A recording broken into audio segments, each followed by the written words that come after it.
From first look to final feeling, this is real estate and so much more. Vision, planning, execution, made personal. A deal seemingly perfect. Hi, I'm Vandalia V. Brown. And I'm Tari Thompson. Welcome to Alternative TV. We're here today. We're going to talk about a subject that we're talking about it from the perspective of you might need to buy or sell a home. But I think this is probably something that we all could use in our lives, whether we're doing any of that. So before we get started, I'll have our special guest introduce herself. Hi, good morning. My name is Wakita Spriggs. Most people call me Key Spriggs. I'm the owner of Less is More. Okay, so it's really good to have you here with us today, Key. And just as V said, this is probably something that we all could use, whether we're moving or whether we're just trying to get from upstairs to downstairs in our houses. So tell us a little bit about how you got started, in the kind of home organizing, decluttering business. So in 2023, I graduated from Georgetown University. I went to Georgetown to study aging and health.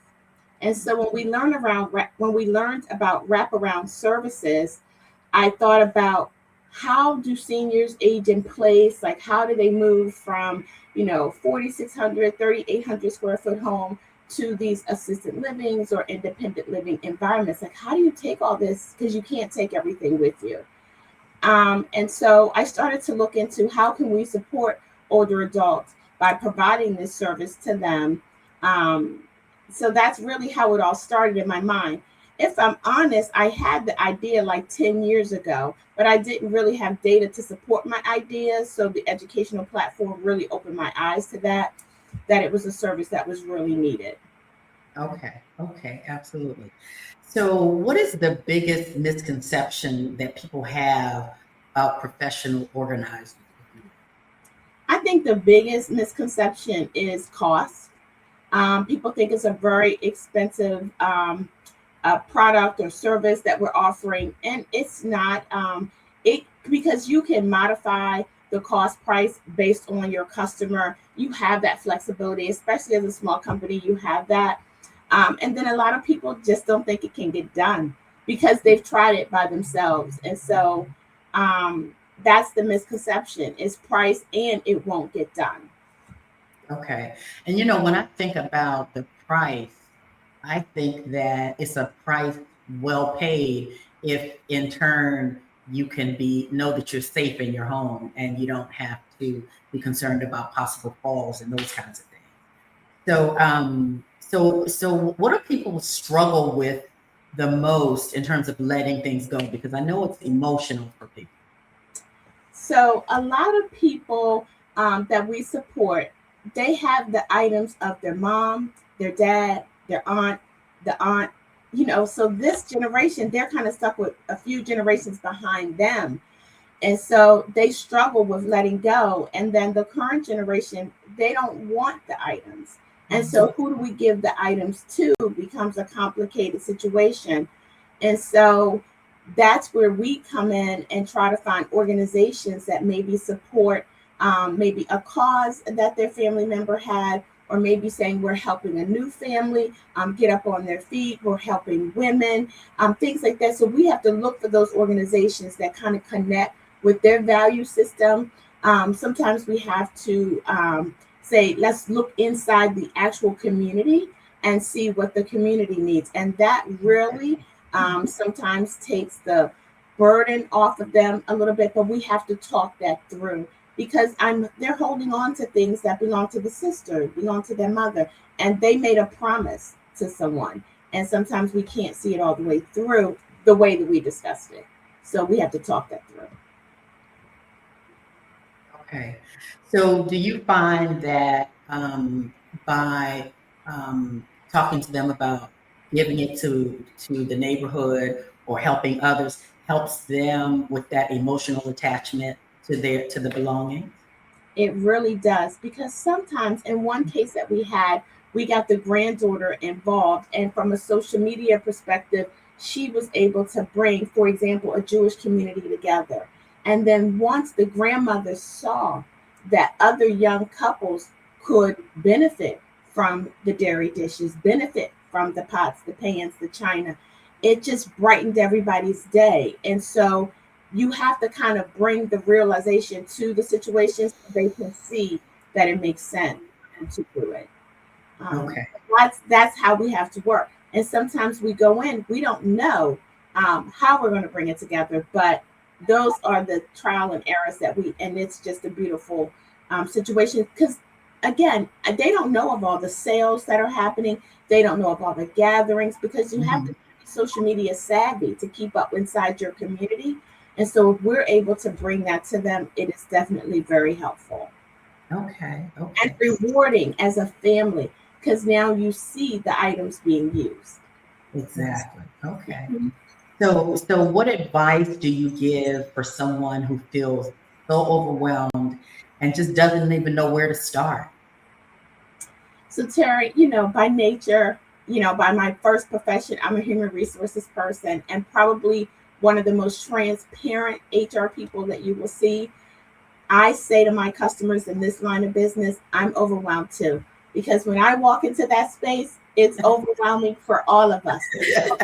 Join in on the anxiety. Now we try to bring it down, but I don't want them to feel that they are alone in it, because we all have to get to the end. And I promise them we will get to the end. But when you walk in and you see it, you're like, how are we going to do it? But I let them know as soon as I feel it, I'm right with you. But we are going to get to the end together. And that brings everybody down, because at that point, we're going to make a plan together. Okay. All right. So for homeowners that are preparing to sell, how important is decluttering? Decluttering is really important for the homeowner, because the buyer, you have to think like a buyer at that point. And some buyers don't have an imagination. And so we try to walk them through that process. And most realtors have already attempted to do that. But when you want a seller to walk through your home, it needs to be a clear path. They need to see as much square footage as possible.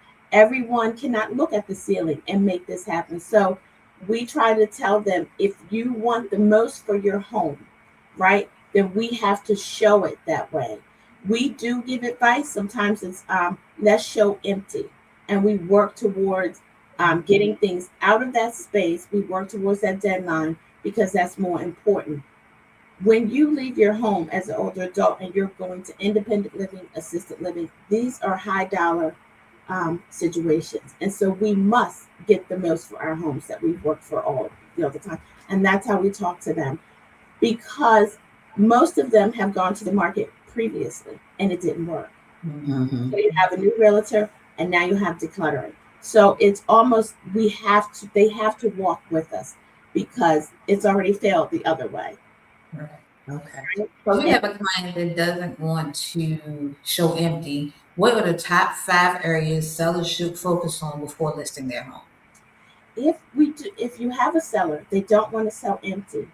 So what we would do is say, we need to focus on your kitchen, and we need to make sure that these countertops are clear and clean, and the appliances are clean inside and out, because people open these things up. You can't stop the buyer. They're going to do things.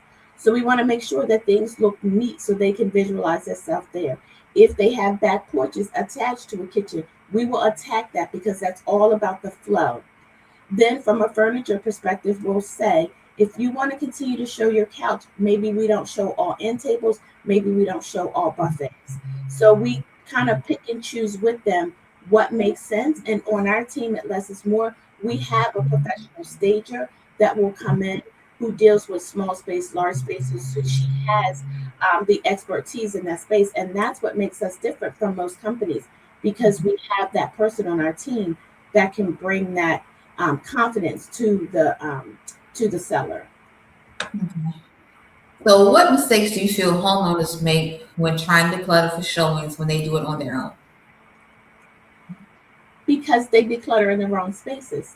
When they're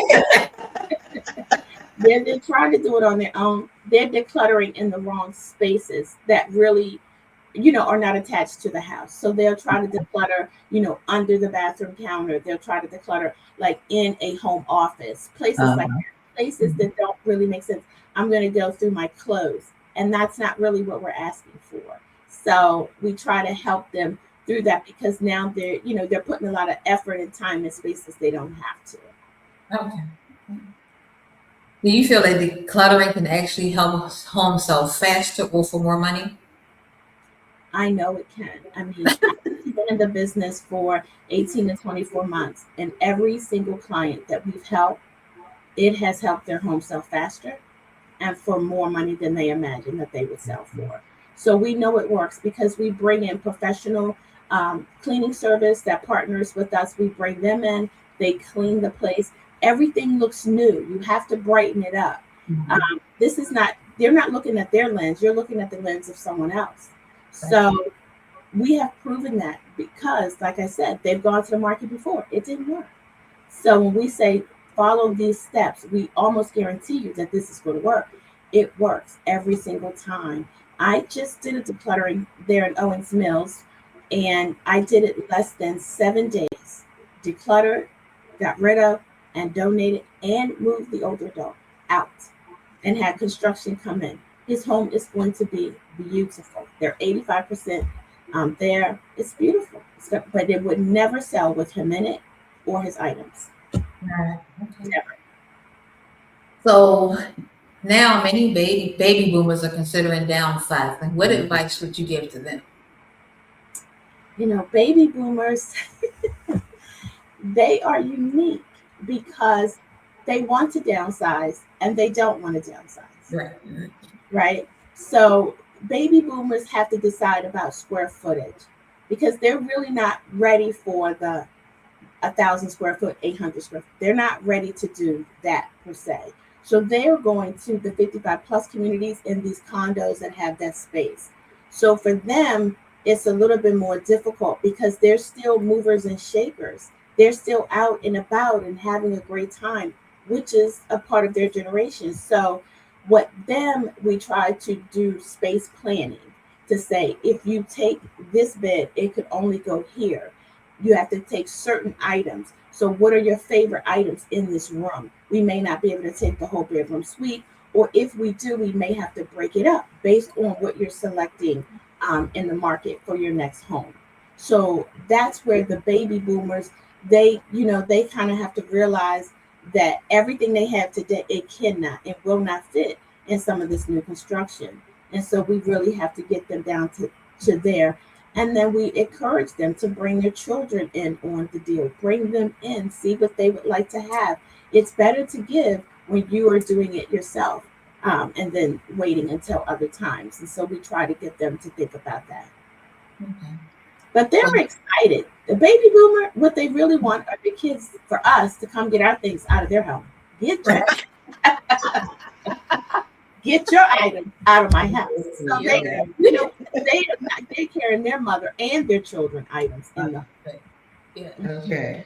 So how far in advance should someone start to downsize? I was thinking about that question last night, and I want to say as soon as it comes to mind, but I would say at least 6 months, because give yourself 6 months because you can take it room by room or level by level. You don't want the realtor to say, this house can sell in 7 days. So you're putting a lot of pressure on yourself now to get rid of, donate, and keep.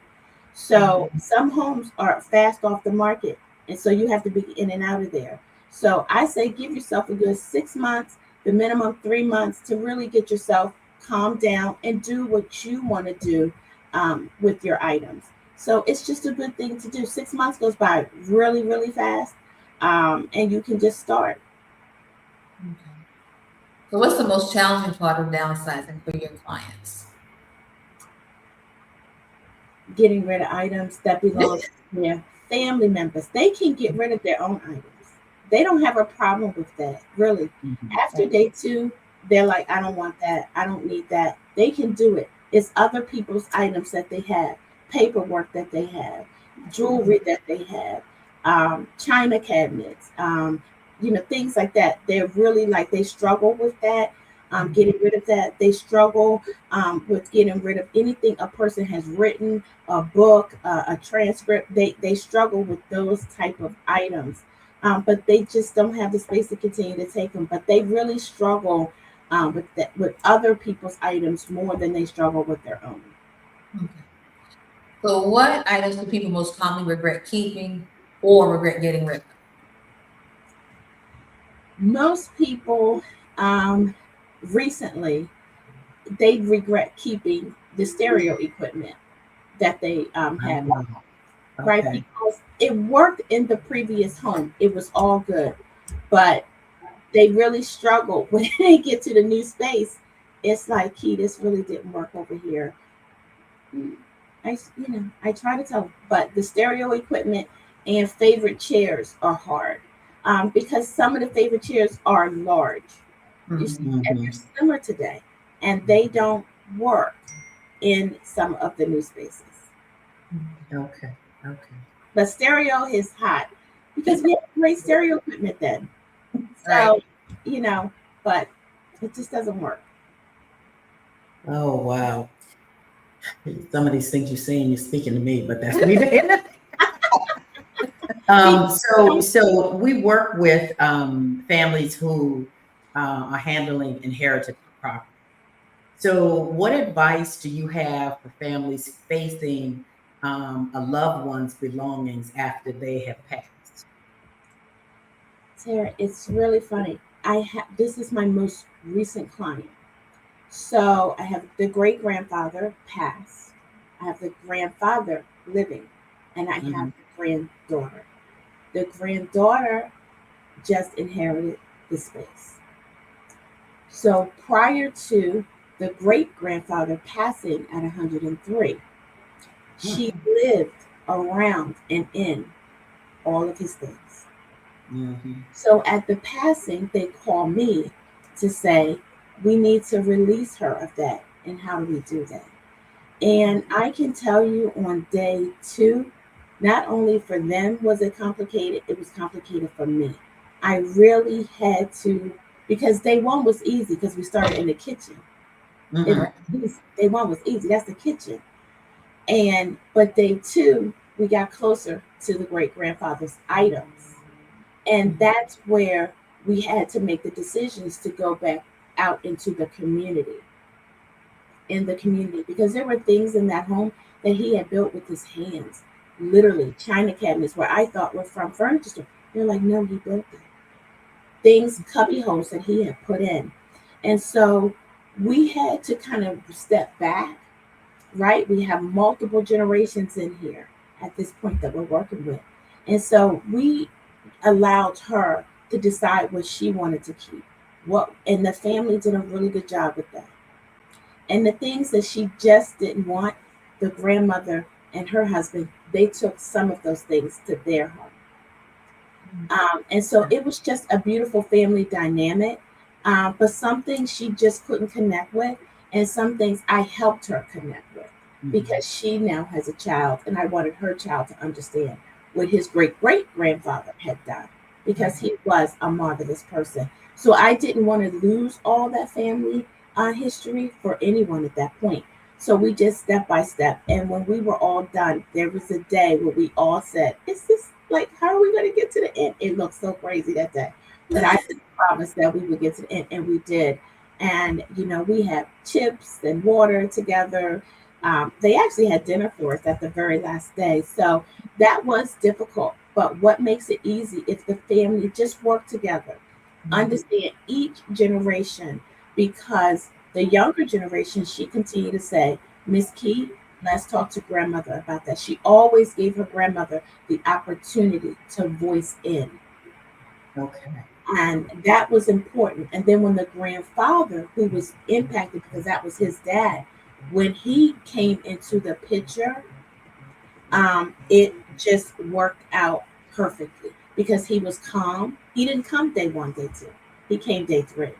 Oh, okay. So everything we thought we would hold or not, he was like, no, we can get rid of that. No, we can donate this. No, he gave us all the relief that we needed. So it's just about being patient in the family dynamic. Every day I would say, we don't have to make a decision today. Let's set it to the side neatly, and we don't have to make a decision today. Because we really needed the grandfather because it was his dad. We really needed that to take the pressure off. And that will happen in all decluttering. The main person will come in at some point. Maybe not day one, maybe not day two, but they will come in and they will help you every time. Wow. It's a really good story. It sounds like for the most part, that family was on the same page in terms of wanting to take into consideration everyone else. But now to the contrary, how do you help families navigate disagreements about, just like total disagreements about what to keep? I know. And so we just came across it. We have 2 siblings, male, female. Females have a lot in common with their mother. They kind of know the direction that their mom wants to take. That's pretty natural in family dynamics. So the son is not quite as far along with that. And so what we do, we try to give advice on both ends. So I just, for this client, she likes to text and she likes to email. And I just gave her the advice. I think you need to call him. I think you need to make time on the phone. I think you need to explain the overall process, because as a declutterer, we look like a company that just wants to get rid of everything, and we do not. We do not. However, you also are having this conversation with mom. And so that she wants her things. She wants to settle down. She's 99 and a half. She wants to settle down. So you have to walk him through it, and you have to meet him where he is. So I try to find the sibling that can bring it calmness to the family. We're not going to have them we're not doing it. What we're going to do is, because we're all working towards mom, we're working towards her common goal. They are and we are. And so we had to slow it down and put an actual project plan together on how we would attack it. And so when you look at that situation, we start in the garage. Why? Because we can get the brother more in that garage where the tools of his father was there. You have to work your way backwards sometimes. Even though it would be easier to start in the house, sometimes you have to meet the family where they are. But it's not for us to make it worse. It's for us to make it better. And that one conversation has gotten everybody far. Okay. So, so what's the best way to tackle an entire house full of possession without becoming overwhelmed? Sounds like some of the techniques you just mentioned, maybe. Mm-hmm. The best way to attack it, when we walk in, we can find what room has the most clutter. And sometimes that's your best room. Sometimes the basement is your best room, because most things in the basement are out of sight, out of mind. So it's easier to detach, and it also builds momentum on getting rid of things. So when you're able to see a clear space, then you're able to go to the next level. You can't really start in their personal items. That's not going to work. That's a lot of resistance. You have to go into a part of the house where it's kind of like, I just put things over here, things are over here, things over here. You can get rid of those things a lot easier. A back porch, a basement. You can do that much quicker. Okay, so let's talk a little bit about everyday living. So what are 3 things viewers can do this weekend to make their home feel more organized? You can pick a room. You can pick a room in the house, one that you frequent all the time that make you feel more organized. I generally like to start in the kitchen because I spend a lot of time in my kitchen. So I like to go to my kitchen drawers. I don't like junk drawers because they don't really mean anything. They're just they're piling up to definition. So you can do that. You can start in a bathroom. If you go under your bathroom cabinets, you have shampoo, hairspray, gel, none of that. You're not using any because you're only using on the top. So when you go to the bottom, those are just things, maybe you change your product line and things like that, your makeup line. So you can start there and then you can see progress much faster. Okay. So generally, how often should people declutter? Because we're in Maryland, we experience all 4 seasons. I say all 4 seasons declutter. I think you should go in every season and look through some of your items and pick what you're going to do. Like if you're going to do your clothes, maybe do the clothes are easier to do, especially when you're coming from winter to summer and spring. So you've knocked it out. You may do your clothes, one part of it, and your shoes in the second half, and you'll see, how things are being moved out. Of course, you're going to be bringing things in because that's just the natural piece of it. But before you bring them in, you must remove items, right? Okay. So like a white shirt, everybody gets 2 or 3. You can get rid of last year's 2 or 3. You're not going to wear this because you just bought 2 or 3. That's just how it is. Wow. That's Okay. just how it is. Preaching to the choir. What organizing products are actually worth buying and which ones aren't? I like things that go under things. So I like baskets. I like organizers in the kitchen that kind of prioritize your canned goods, things like that. And the reason I like it because you can only put so much in those baskets. Okay. So these are only items that you're going to have. So even when you go to declutter it, unless you're just going to pile up and it's going to run over, but normally it's not going to happen. When you go to declutter, it's easier. So using little baskets to put things in, it does really help you. Even when you look at your expired medicine, it's easier to say, oh, let me see what's in there. Oh, that's expired. I didn't use the Claritin. I didn't use the Benadryl. So you can get rid of it and you just dump it really quickly. So all of those items are, I think, are good, and you can get them as a dollar store or as high as going to Home Goods or places like that. But it's something simple that you can actually do to make your space organized. Okay. So let's talk about busy families. What organizing tips would you give for families with children? So funny you say. So when we all met at that festival, one of the things I was giving out to the children was a 5-day challenge, and I take that to elementary schools when I present to elementary children. And I walk them through a 5-day challenge and what they can do to make their home safe and tidy. And so we kind of start with their backpack. We talk about what's in that backpack, why we're pulling it out, showing it to mom and dad, putting our homework back in it. We also start with their toys. One of the items on there is talking about their toys and how we have to put our toys and shoes away every day in the place where they need to go, because it becomes a safety situation, not only for them, but for the mom and dad. And so we ask them to become junior organizers and be a part of the Less is More team. And they are to be rewarded. So a lot of our teachers here in Baltimore County, they will reward them with something if they bring the the little card back and help mom and dad declutter. And that's one of the things I did as a young mom. I would ask her to put her things away at night, and I would sell it like Saturdays. We could have more time. Then you would have Saturday chores be lessened because you've worked on it all week. Okay. So I listen to what you're saying. I guess it's kind of also like for working parents, in order to maintain a household without spending hours each week, you would suggest the same type thing, like use a little something every day. A little something every day or every other day, 20 minutes a day. It really actually goes a long way. Okay. So what do you think is the best system for handling paperwork and junk mail and bills? Okay.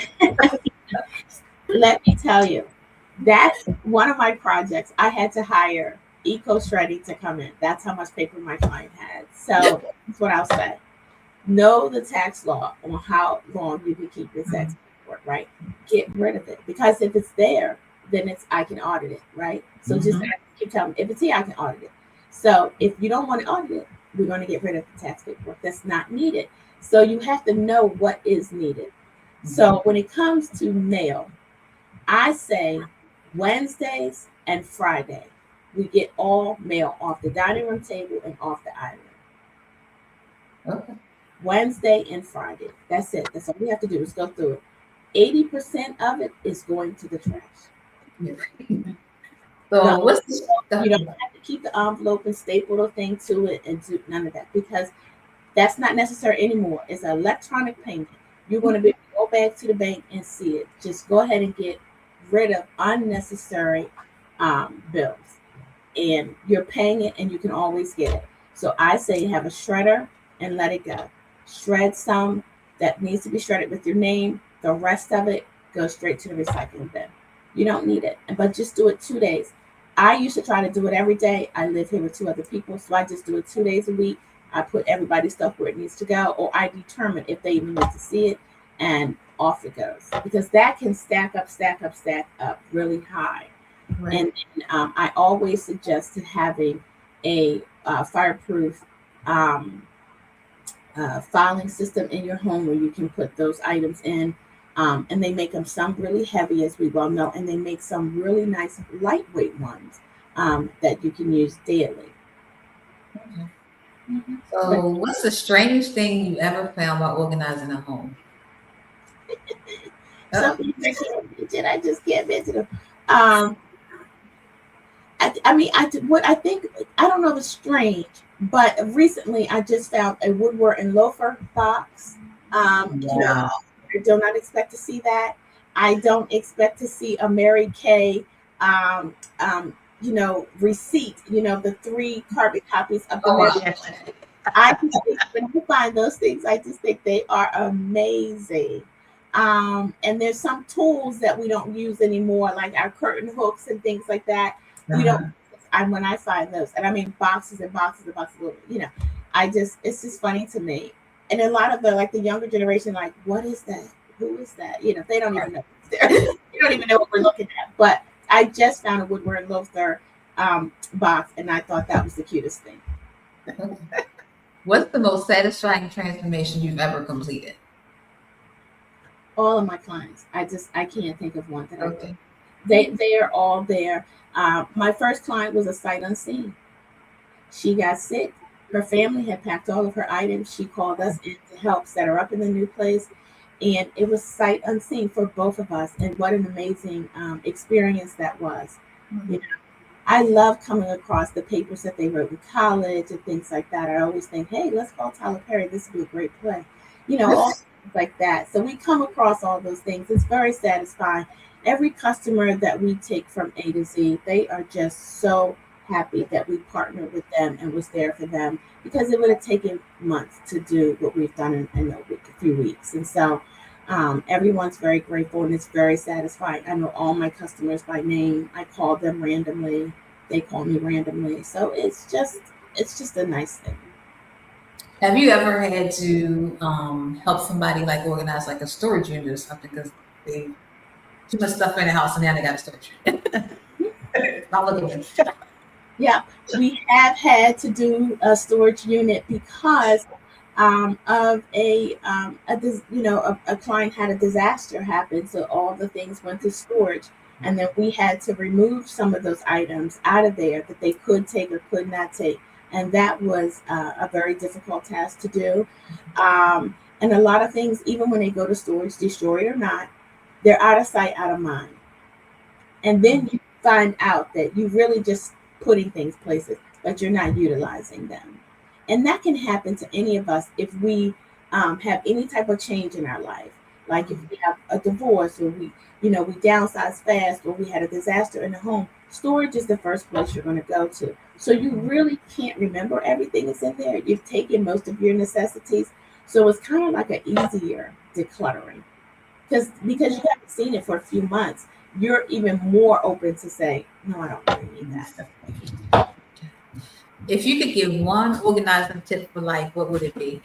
If I could give one tip, I would say organize yourself at least 20 minutes a day, every day. I don't care what one. I would say put things back where they belong. That just helps us all. But a lot of we drop things where they don't belong. So if we put things back where they were intended to be, it really does help. It really does help. Okay.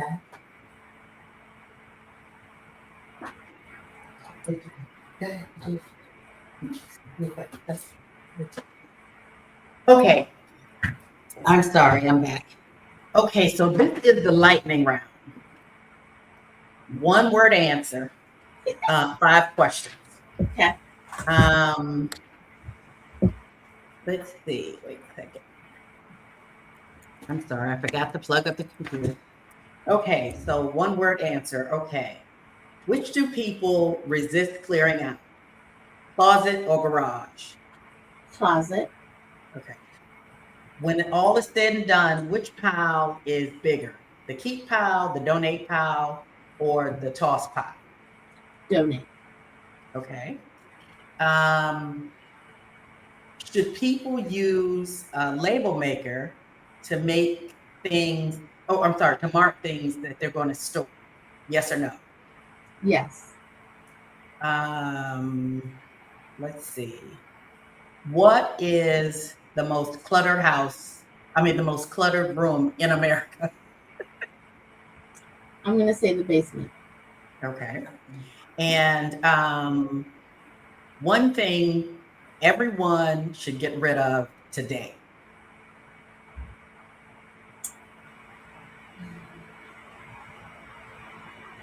I would say your linen closet.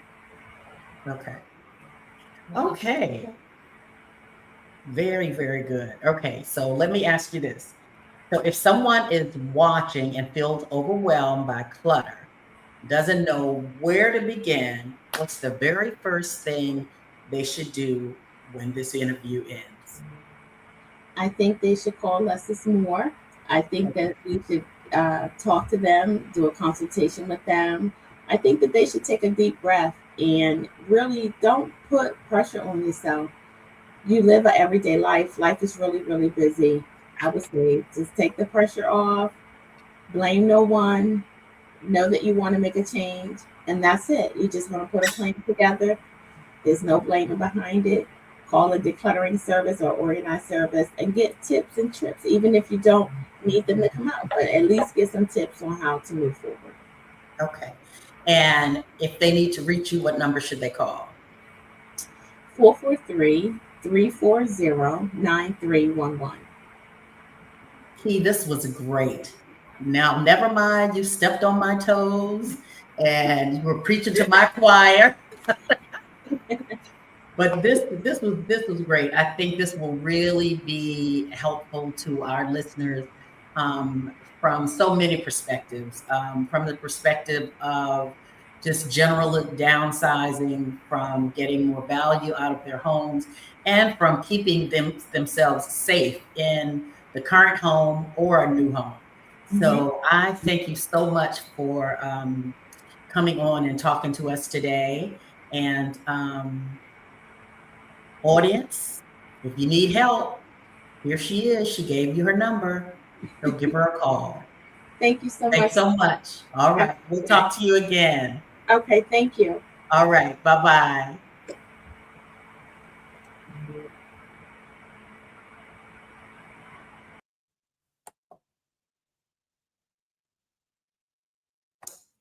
Okay.